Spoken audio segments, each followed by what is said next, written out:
ಜಮೀರ್ ಅಹಮದ್ ಕರೆ ಹೋಗಿದೆ. ಜಮೀರ್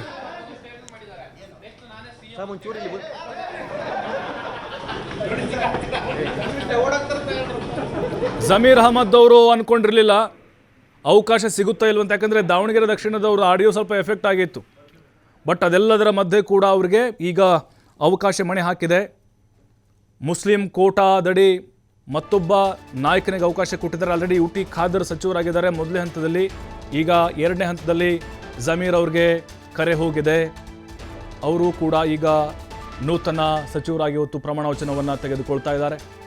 ಖುದ್ದು ಮುಖ್ಯಮಂತ್ರಿಗಳೇ ಕರೆ ಮಾಡಿ ಬಂಗಾರಪ್ಪನವ್ರಿಗೆ, ಬಸವಂತಪ್ಪಂಗೆ, ಪುಟ್ರಂಗ್ ಶೆಟ್ಟಿ, ರಘುಮೂರ್ತಿ, ಲಾಡು, ಜಮೀರು, ತಂಗಡಗಿ ಇವರೆಲ್ಲರಿಗೂ ಕರೆ ಮಾಡಿ ಪದಗ್ರಹಣ ಕಾರ್ಯಕ್ರಮಕ್ಕೆ ರೆಡಿ ಆಗಬೇಕು ಅಂತ ಫೈನಲ್ ಆಗಿ ಹೇಳಿದಾರಂತೆ.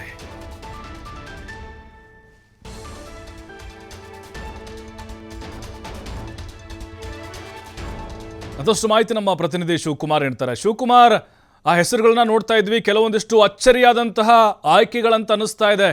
ಜಾತಿವಾರು ಪ್ರಾದೇಶಿಕವಾರನ್ನು ಹೊರತುಪಡಿಸಿದ್ರೆ ಯುವಕರಿಗೂ ಇಲ್ಲಿ ಮಣೆ ಹಾಕದಂಗೆ ಕಾಣಿಸ್ತಾ ಇದೆಯಾ, ಅಥವಾ ಇಲ್ಲಿ ಯಾರ ಕೈ ಮೇಲಾಗಿರ್ಬೋದು ಅಂತ ಆಯ್ಕೆಯಲ್ಲಿ?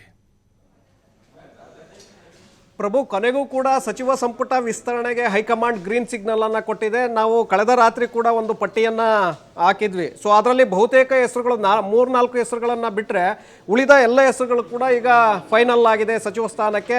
ಸೊ ಇಲ್ಲಿ ನಾವು ಗಮನಿಸಬೇಕಾಗತ್ತೆ, ಯಾಕೆಂದರೆ 17 ಅಥವಾ 18 ಸ್ಥಾನಗಳನ್ನು ಭರ್ತಿ ಮಾಡಿ ನಂತರದಲ್ಲಿ 1-2 ಸ್ಥಾನಗಳನ್ನು ಉಳಿಸ್ಕೊಳ್ಳಲಾಗತ್ತೆ. ಅದನ್ನು ಯಾರು ಅಸಮಾಧಾನವನ್ನು ಹೊರಹಾಕ್ತಾರೆ ಅಂಥವರಿಗೆ ಅವಕಾಶವನ್ನು ಮಾಡಿಕೊಡ್ಲಾಗತ್ತೆ ಅನ್ನುವಂಥದ್ದಿತ್ತು.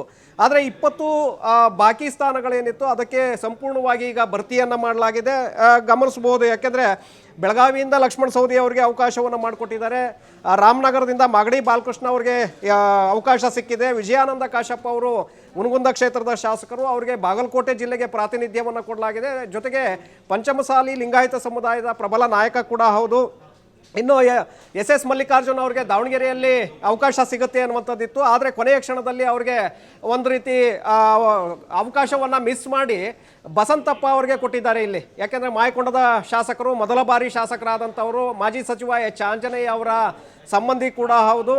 ಅವರಿಗೆ SC ಸಮುದಾಯದಲ್ಲಿ, SC ಎಡ ಸಮುದಾಯದಲ್ಲಿ ಆರ್ ಬಿ ತಿಮ್ಮಾಪುರ ಅವರು ಇದ್ದರು. ಅದರ ನಂತರ ಪಾವಗಡದಲ್ಲಿ ವೆಂಕಟೇಶ್ ಅವರಿದ್ದರು, ನೆಲಮಂಗಲ ಶ್ರೀನಿವಾಸ್ ಅವರಿದ್ದರು. ಈ ಇಬ್ಬರು ಕೂಡ ಅಳೆದು ತೂಗಿ ನೋಡಿ ಅಂತಿಮವಾಗಿ ಬಸಂತಪ್ಪ ಅವರಿಗೆ ಅವಕಾಶವನ್ನು ಮಾಡಿಕೊಡಲಾಗಿದೆ. ಅದು ದಾವಣಗೆರೆ ಜಿಲ್ಲೆಗೆ ಪ್ರಾತಿನಿಧ್ಯವನ್ನು ಕೂಡ ಕೊಟ್ಟಂತೆ ಕಾಣಿಸ್ತಾ ಇದೆ. ಹಾಗೆ ಲಕ್ಷ್ಮಣ್ ಸವದಿ ಅವರಿಗೆ ಬೆಳಗಾವಿಯಲ್ಲಿ ಅವಕಾಶವನ್ನು ಮಾಡಿಕೊಡಲಾಗಿದೆ. ರಘುಮೂರ್ತಿ ಅವರಿಗೆ ಚಳ್ಳಕೆರೆ ಕ್ಷೇತ್ರದ ಶಾಸಕರು, ಅವರಿಗೆ ಚಿತ್ರದುರ್ಗದ ಜಿಲ್ಲೆಗೆ ಅವಕಾಶವನ್ನು ಮಾಡಿಕೊಡಲಾಗಿದೆ. ಜೊತೆಗೆ ವಾಲ್ಮೀಕಿ ಸಮುದಾಯದ ನಾಯಕರು ಕೂಡ ಹೌದು, 3 ಬಾರಿ ಶಾಸಕರಾಗಿ ಆಯ್ಕೆಯಾದಂಥವರು, ಅವರನ್ನು ಈಗ ಕನ್ಸಿಡರ್ ಮಾಡಲಾಗಿದೆ.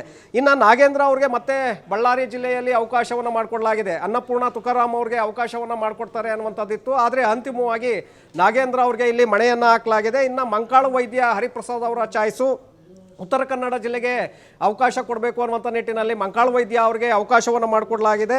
ಹಾಗೆ ಮಧು ಬಂಗಾರಪ್ಪ ಅವರ ಹೆಸರು ಈಗ ಅಂತಿಮಗೊಂಡಿದೆ. ಈಗ ಮಧು ಬಂಗಾರಪ್ಪ ಅವರಿಗೆ ಕೂಡ ಸ್ವತಃ ಮುಖ್ಯಮಂತ್ರಿಗಳು ಕರೆಯನ್ನು ಮಾಡಿ ನೀವು ಸಂಜೆ ಪದಗ್ರಹಣ ಕಾರ್ಯಕ್ರಮಕ್ಕೆ ರೆಡಿಯಾಗಿ ಅನ್ನುವಂಥ ಒಂದು ಕರೆಯನ್ನು, ಆಹ್ವಾನವನ್ನು ಕೊಟ್ಟಿದ್ದಾರೆ. ಹಾಗಾಗಿ ಮಧು ಬಂಗಾರಪ್ಪ ಅವರ ಇದ್ದಂತಹ ಗೊಂದಲಗಳು ಕೂಡ ಎಲ್ಲವೂ ಕೂಡ ಕ್ಲಿಯರ್ ಆಗಿದೆ. ಈಗ ಮಧು ಬಂಗಾರಪ್ಪ ಅವರಿಗೆ ಅಂತಿಮವಾಗಿ ಅವಕಾಶ ಸಿಕ್ಕಿದೆ. ಇನ್ನು ಮಂಡ್ಯ ಜಿಲ್ಲೆಗೆ ಚಲುವರಾಯಸ್ವಾಮಿ ಅವರಿಗೆ ಅವಕಾಶವನ್ನು ಮಾಡಿಕೊಡಲಾಗಿದೆ. ಪ್ರಬಲ ಒಕ್ಕಲಿಗ ಸಮುದಾಯದ ನಾಯಕರು, ಮುಂದೆ ಪ್ರತಿಪಕ್ಷಗಳ ವಿರುದ್ಧವಾಗಿ ಸಮರ್ಥವಾಗಿ ಮಾತನಾಡ್ತಾರೆ ಅನ್ನುವಂಥ ಕಾರಣ ಮತ್ತು ಆ ಸಮುದಾಯವನ್ನು ವಿಶ್ವಾಸಕ್ಕೆ ತೆಗೆದುಕೊಳ್ಳಲು ಸಮರ್ಥರಿದ್ದಾರೆ ಅನ್ನುವಂಥ ಕಾರಣಕ್ಕೆ ಚಲುವರಾಯಸ್ವಾಮಿ ಅವರಿಗೆ ಅವಕಾಶವನ್ನು ಮಾಡಿಕೊಡಲಾಗಿದೆ. ಜಮೀರ್ ಅವರ ವಿಚಾರದಲ್ಲಿ ಬಹಳಷ್ಟು ಅಂತೆಕಂತೆಗಳು ಇತ್ತು, ಗೊಂದಲಗಳು ಕೂಡ ಇತ್ತು. ಸಿದ್ದರಾಮಯ್ಯ ಅವರು ಪ್ರಬಲವಾಗಿ ಅವರನ್ನು ವಿರೋಧ ಮಾಡ್ತಾ ಇದ್ರು. ಯಾಕೆಂದರೆ ಬೆನ್ನಿಗೆ ಚೂರಿ ಹಾಕಿದ್ರು ಅನ್ನುವಂಥ ವಿಚಾರ ಯಾವಾಗ ಚರ್ಚೆಗಳು ಬಂತು ಜೋರಾಗಿ, ಆ ಸಂದರ್ಭದಲ್ಲಿ ಸಿದ್ದರಾಮಯ್ಯ ಅವರು ಅವರನ್ನು ಹೋಲ್ಡ್ ಇಡ್ತಾರೆ, ಅವರನ್ನು ಹತ್ತಿರ ಬಿಟ್ಕೊಳ್ಳೋದಿಲ್ಲ.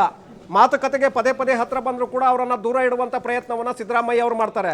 ಆದರೆ ಹರಿಪ್ರಸಾದ್ ಅವರು ಜಮೀರ್ ಅವ್ರಿಗೆ ಅವಕಾಶವನ್ನು ಮಾಡಿಕೊಡ್ಬೇಕು ಅನ್ನುವಂಥ ಪ್ರಬಲವಾದಂಥ ಒತ್ತಾಯವನ್ನು ಹೈಕಮಾಂಡ್ ಮುಂದೆ ಮಾಡ್ತಾರೆ.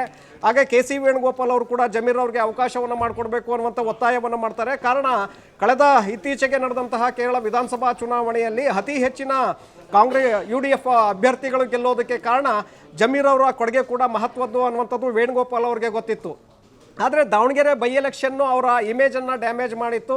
ಸಿದ್ದರಾಮಯ್ಯ ಅವರು ಕೂಡ ಪ್ರಬಲವಾಗಿ ವಿರೋಧವನ್ನು ವ್ಯಕ್ತಪಡಿಸಿದ್ರು. ಆದರೆ ಅಂತಿಮವಾಗಿ ಸಿದ್ದರಾಮಯ್ಯ ಅವರನ್ನು ಕನ್ವಿನ್ಸ್ ಮಾಡುವಲ್ಲಿ ಹರಿಪ್ರಸಾದ್ ವೇಣುಗೋಪಾಲ್ ಅವರು ಸಕ್ಸಸ್ ಆಗ್ತಾರೆ. ಹಾಗಾಗಿ ಕೊನೆಯ ಕ್ಷಣದಲ್ಲಿ ಜಮೀರ್ ಅವರಿಗೆ ಇಲ್ಲಿ ಅವಕಾಶ ಸಿಗುತ್ತೆ. ಸೊ ಇನ್ನು ಶಿವರಾಜ್ ತಂಗಡಗಿ ಅವರ ಹೆಸರು ಕೂಡ ಮುಂಚೂಣಿಯಲ್ಲಿತ್ತು. ಕೊಪ್ಪಳದಿಂದ ಬಸವರಾಜ ರಾಯರೆಡ್ಡಿ ಅಥವಾ ಶಿವರಾಜ್ ತಂಗಡಗಿ ಅವರಿಗೆ ಅವಕಾಶ ಸಿಗುತ್ತೆ ಅನ್ನುವಂಥದ್ದಿತ್ತು. ನಾವು ಕೂಡ ಶಿವರಾಜ್ ತಂಗಡಗಿ ಅವರಿಗೆ ಸಚಿವ ಸ್ಥಾನ ಸಿಗುತ್ತೆ ಅಂತೇಳಿ ಹಿಂದಿನಿಂದಲೂ ಕೂಡ ಸುದ್ದಿಯನ್ನು ಮಾಡಿದಂಥವ್ರು. ಹಾಗಾಗಿ ಅಂತಿಮವಾಗಿ ಶಿವರಾಜ್ ತಂಗಡಗಿ ಅವರಿಗೆ ಅವಕಾಶ ಸಿಕ್ಕಿದೆ. ಕೊಪ್ಪಳ ಜಿಲ್ಲೆ ಜೊತೆಗೆ ಬೋವಿ ಸಮುದಾಯದ ನಾಯಕರು, ಯಾಕೆಂದರೆ ಇದ್ದಿದ್ದೇ ಒಬ್ಬರು ಇವರು ಪಾವಗಡ ವೆಂಕಟೇಶು ಮತ್ತು ಶಿವರಾಜ್ ತಂಗಡಗಿ ಬಿಟ್ಟರೆ ಆ ಸಮುದಾಯದಲ್ಲಿ ದಲಿತ ಬೋವಿ ಸಮುದಾಯದಲ್ಲಿ ಯಾರೂ ಕೂಡ ಇರಲಿಲ್ಲ. ಹಾಗಾಗಿ ಬೋವಿ ಸಮುದಾಯಕ್ಕೆ ಅವಕಾಶ ಕೊಡಬೇಕು ಅನ್ನುವಂಥ ಕಾರಣಕ್ಕೆ ಅವ್ರಿಗೆ ಅವಕಾಶವನ್ನು ಮಾಡಿಕೊಡಲಾಗಿದೆ. ಇನ್ನು ಪುಟ್ಟರಂಗ ಶೆಟ್ಟಿ ಅವರ ಹೆಸರನ್ನು ಕೂಡ ಬಹಳ ಹಿಂದಿನಿಂದಲೂ ಕೂಡ ನಾವು ಹೇಳ್ತಾ ಇದ್ವಿ ಅವ್ರಿಗೆ ಸಿಗುತ್ತೆ ಈ ಬಾರಿ ಅಂತೇಳಿ. ಕೊನೆಗೂ ಕೂಡ ಚಾಮರಾಜನಗರ ಜಿಲ್ಲೆ ಜೊತೆಗೆ OBC ಸಮುದಾಯದ ಉಪ್ಪಾರ ಸಮುದಾಯಕ್ಕೆ ಬರುವಂಥವರು. ಹಾಗಾಗಿ ಹಿಂದುಳಿದ ವರ್ಗಕ್ಕೆ ಕೊಟ್ಟಂತಾಗತ್ತೆ ಅನ್ನುವಂಥ ಕಾರಣ, ಜೊತೆಗೆ ಸಣ್ಣ ಸಮುದಾಯದ ಉಪ್ಪಾರ ಸಮುದಾಯದ ರಾಜ್ಯದಲ್ಲಿ. ಸೊ ಹಾಗಾಗಿ ಅವರಿಗೆ ಇಲ್ಲಿ ಅವಕಾಶವನ್ನು ಮಾಡಿಕೊಡಲಾಗಿದೆ. ಸಂತೋಷ್ ಲಾಡ್ ಅವರು ಕೂಡ ಹಿಂದುಳಿದ ವರ್ಗಕ್ಕೆ ಸೇರಿದಂಥವರು. ಜೊತೆಗೆ ಮರಾಠ ಸಮುದಾಯದಲ್ಲಿ ಇಬ್ಬರು ಮಾತ್ರ ಇತ್ತು, ಶ್ರೀನಿವಾಸ್ ಮಾನೆ ಮತ್ತು ಸಂತೋಷ್ ಲಾಡ್ ಅವರ ಹೆಸರು ಇತ್ತು. ಸಂತೋಷ್ ಲಾಡ್ ಅವರನ್ನು ಯಾಕೆ ಪರಿಗಣಿಸ್ತಾರೆ ಅಂತ ಅಂದರೆ, ಒಂದು ಕಡೆ BJP ವಿರುದ್ಧವಾಗಿ ಪ್ರಬಲವಾಗಿ ಪಕ್ಷವನ್ನು ಸಮರ್ಥನೆ ಮಾಡಿಕೊಳ್ಳುವಂಥವರು, ಸಂಘ ಪರಿವಾರ BJP ನಾಯಕರ ವಿರುದ್ಧವಾಗಿ ನಿರಂತರವಾಗಿ ಆಕ್ರೋಶವನ್ನು ಹೊರಹಾಕ್ತಾ ಇದ್ದಂಥವರು. ಸೊ ಜೊತೆಗೆ ಯಂಗ್ಸ್ಟರ್ ಕೂಡ ಹೌದು. ಹಾಗಾಗಿ ಇಲಾಖೆಯಲ್ಲೂ ಕೂಡ ಕಾರ್ಮಿಕ ಇಲಾಖೆಯಲ್ಲಿ ಸಾಕಷ್ಟು ಸುಧಾರಣೆಗಳನ್ನು ಸಂತೋಷ್ ಲಾಡ್ ಅವರು ತಂದಿದ್ರು. ಶ್ರೀನಿವಾಸ್ ಮಾನೆ ಅವರನ್ನು ಕಂಪೇರ್ ಮಾಡಿದರೆ ಸಂತೋಷ್ ಲಾಡ್ ಅವರು 10 ಪಟ್ಟು ಬೆಟ್ರು ಅನ್ನುವಂಥ ಕಾರಣಕ್ಕೆ ಸಂತೋಷ್ ಲಾಡ್ ಅವರಿಗೆ ಈಗ ಅವಕಾಶವನ್ನು ಮಾಡಿಕೊಡಲಾಗಿದೆ. ಹಾಗೆ ಅಜಯ್ ಸಿಂಗ್ ಅವ್ರದ್ದು ಬಹಳ, ಯಾಕೆಂದರೆ 3 ಬಾರಿ ಗೆದ್ದರೂ ಕೂಡ ಅವಕಾಶ ಸಿಕ್ಕಿರಲಿಲ್ಲ. ಅದು ಬೇರೆ ಬೇರೆ ಕಾರಣಗಳಿತ್ತು. ಅಲ್ಲಿ ಗುಲ್ಬರ್ಗಾ ಜಿಲ್ಲೆಯ ಕೆಲವು ವೈಯಕ್ತಿಕ ಕಾರಣಗಳಿಂದಾಗಿ ಅಜಯ್ ಸಿಂಗ್ ಅವ್ರಿಗೆ ಕಳೆದ ಬಾರಿ ಕೂಡ ಮಿಸ್ ಆಗಿತ್ತು. ಈಗ ಅಜಯ್ ಸಿಂಗ್ ಅವ್ರಿಗೆ ಮಣೆಯನ್ನು ಹಾಕಲಾಗಿದೆ. ಯಾಕೆಂದರೆ ಆ ಸಮುದಾಯದಲ್ಲಿ, ರಜಪೂತ್ ಸಮುದಾಯದಲ್ಲಿ ಏಕೈಕ ವ್ಯಕ್ತಿ ಅವರು ಅಜಯ್ ಸಿಂಗ್ ಅವರು. ಸೊ ಹಾಗಾಗಿ ಹಿಂದುಳಿದ ವರ್ಗಕ್ಕೆ ಬರುತ್ತೆ, ಆ ಸಮುದಾಯ ಕೂಡ ಹಿಂದುಳಿದ ವರ್ಗಕ್ಕೆ ಬರುತ್ತೆ. ಹಾಗಾಗಿ ಹಿಂದುಳಿದ ವರ್ಗಕ್ಕೆ ಹೆಚ್ಚಿನ ಪ್ರಾತಿನಿಧ್ಯವನ್ನು ಕೊಡಬೇಕು ಅನ್ನುವಂಥದ್ದು ರಾಹುಲ್ ಗಾಂಧಿ ಅವರ ಒಂದು ಇಚ್ಛೆ. ಯಾಕೆಂದರೆ ಇಡೀ ದೇಶದಲ್ಲಿ ಹಿಂದುಳಿದ ವರ್ಗಗಳನ್ನು ನಾವು ಒಟ್ಟುಗೂಡಿಸಿದ್ದೇ ಆದರೆ ಮುಂದಿನ ಲೋಕಸಭಾ ಚುನಾವಣೆಯಲ್ಲಿ ಅತಿ ಹೆಚ್ಚಿನ ಸೀಟುಗಳನ್ನು ಗೆಲ್ಲಬಹುದು, ಹಾಗೆ ದೆಹಲಿಯಲ್ಲಿ ಅಧಿಕಾರವನ್ನು ಹಿಡಿಯಬಹುದು ಅನ್ನುವಂಥ ದೂರಾಲೋಚನೆ ರಾಹುಲ್ ಗಾಂಧಿ ಅವರಿಗೆ ಇತ್ತು. ಆ ಕಾರಣಕ್ಕೆ ಇಡೀ ಎಲ್ಲ ರಾಜ್ಯಗಳಲ್ಲೂ ಕೂಡ OBC ಸಮುದಾಯಗಳನ್ನು ಒಟ್ಟುಗೂಡಿಸುವಂಥ ಒಂದು ಪ್ರಯತ್ನವನ್ನು ಮಾಡ್ತಾ ಇದ್ರು. ಅದರ ಭಾಗವಾಗಿ ಈಗ ಕರ್ನಾಟಕದಲ್ಲೂ ಕೂಡ ಹೆಚ್ಚಿನ OBC ಸಮುದಾಯ. ಶಿವಕುಮಾರ್ ಹಾಗೇ ರೀ, ಮತ್ತೆ ಬರ್ತೀನಿ, ನಾನು ಬ್ರೇಕಿಂಗ್ ಇದೆ.